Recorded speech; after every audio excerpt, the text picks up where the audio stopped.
Slow and study win the race. ఇప్పుడు ఇదే జపం చేస్తున్నారు సమాజంలో యువత, నిరుద్యోగులు. కానీ ఈ రేస్లో మనమెక్కడ? చూస్తుండగానే సంవత్సరం గడిచిపోయింది, కొత్త సంవత్సరం వచ్చేస్తుంది. మరి మనమెక్కడా అనే ప్రశ్నకు మాత్రం చాలా మందికి సమాధానం దొరకడం లేదు. ముఖ్యంగా మన ప్రస్తుత స్థానం ఏంటో చెప్పడానికి గతంతో బేరీజులు వేసుకోవడం చాలా అవసరం.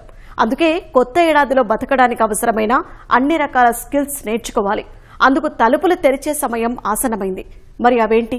కొత్తదనంతో పాటు అందరికంటే భిన్నంగా ఉండాలంటే మనకు అవసరమైన నైపుణ్యాలేంటి? ఇప్పుడు చూద్దాం.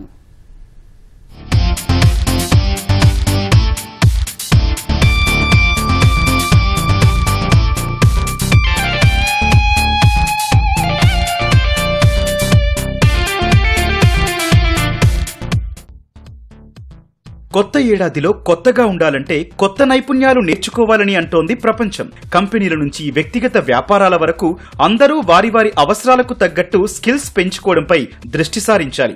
ఉదాహరణకు 2 ఏళ్ల క్రితం వరకు కంపెనీలు ఉద్యోగులకు ట్రైనింగ్లిచ్చి నచ్చినట్టు మార్చుకునేవి. కానీ కొత్త ఏడాదిలో నైపుణ్యాలున్న వారికే అధిక ప్రాధాన్యత లభిస్తుందనడంలో ఎలాంటి సందేహం లేదు. ఇప్పుడు రిక్రూట్మెంట్ ప్రక్రియ ప్రారంభించగానే కావాల్సిన స్కిల్స్ ఉద్యోగిలో ఉన్నాయా లేదా, ఇతడిని తీసుకుంటే ఏంటి లాభం అనే కోణంలో ఆలోచిస్తున్నాయి. అలాంటి చోట నెగ్గాలంటే మీ రెజ్యూమ్లో పలు రకాల స్కిల్స్ ను నింపాల్సిందేనని అంటున్నారు నిపుణులు.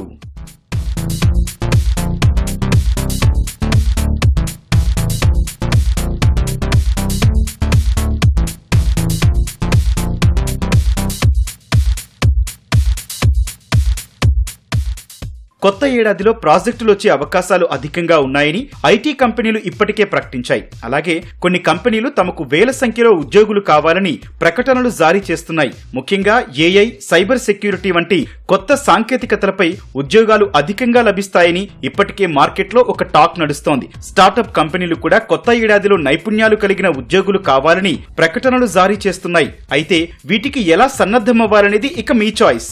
ప్రస్తుతం ప్రపంచ విపణిలో భారత్ నంబర్ 1 గా దూసుకెళ్తోంది. ఇది కొత్త సంవత్సరంలో మరింత పెరిగే అవకాశం ఉంటుంది.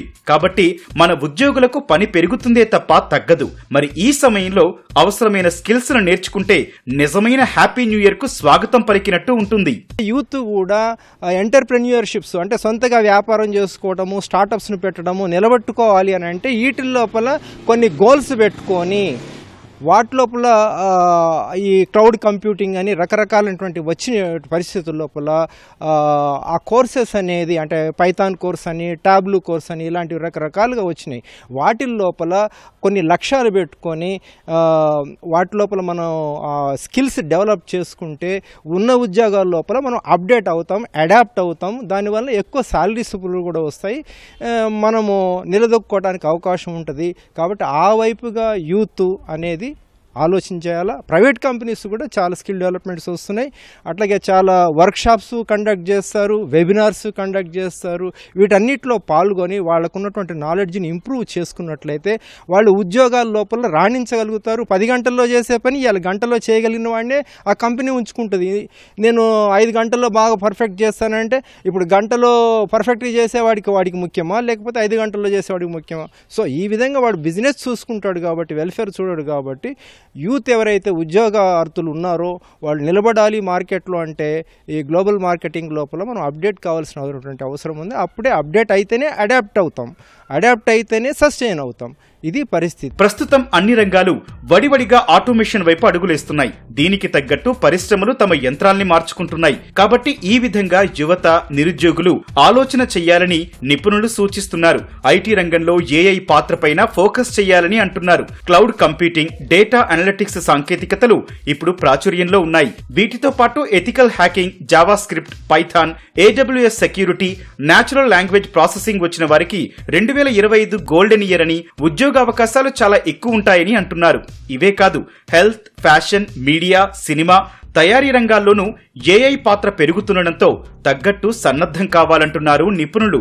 స్కిల్స్ ఉండటం వల్లే ఎంప్లాయర్స్ కూడా మనకి కొత్త అవకాశాలు ఇవ్వటము, ఉన్న లైన్లోనే మనకి పై ప్రమోషన్స్ ఇవ్వటము, మనని అంటే బ్రాడర్ రోల్స్కి కన్సిడర్ చేయటము, ఇవన్నీ కూడా మనకున్న వృత్తిపరమైన నైపుణ్యాలను బట్టే వాళ్ళు డిసైడ్ చేస్తారు.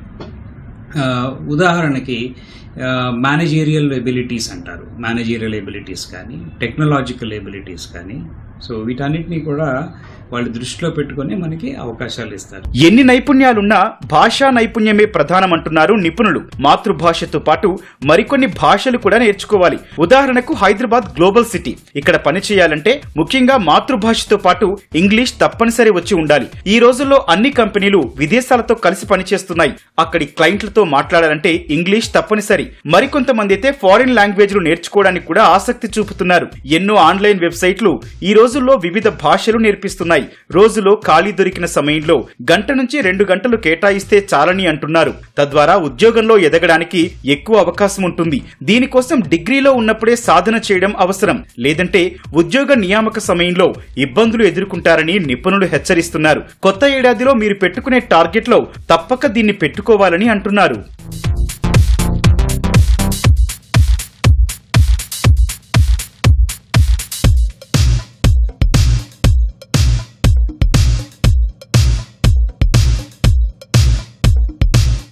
చివరగా కొత్త ఏడాదిలో కొత్తగా మారాలంటే పని ఇప్పటి నుంచే ప్రారంభించాలి. తగిన ప్రణాళిక వేసుకోవాలి. ఏ మాత్రం నిర్లక్ష్యం చేయకుండా దానికోసం పని చేయాలి. ఇలాంటి ప్రణాళికలే 2024లోనూ వేసుకుని ఉంటారు. కానీ ఈ ఏడాదైనా వాటిని అమలు పరుద్దాం. ఎందుకంటే ఏ ఒక్కరోజు నిర్లక్ష్యం చేసినా వేల మంది మార్కెట్లోకి వస్తూనే ఉంటారు. అప్పుడు మన సమయాన్ని తిరిగి తీసుకురాలేం. కొత్త ఏడాదిలోనైనా అందరికంటే ముందుగా మేల్కొని నైపుణ్యాలను పెంచుకోవడంపై కృషి చేద్దాం. ఉద్యోగంలో మంచి ప్రతిభను సాధిద్దాం. మరి ఇంకెందుకు ఆలస్యం? దీనికి 2025 ముహూర్తంగా ఎంచుకోండి.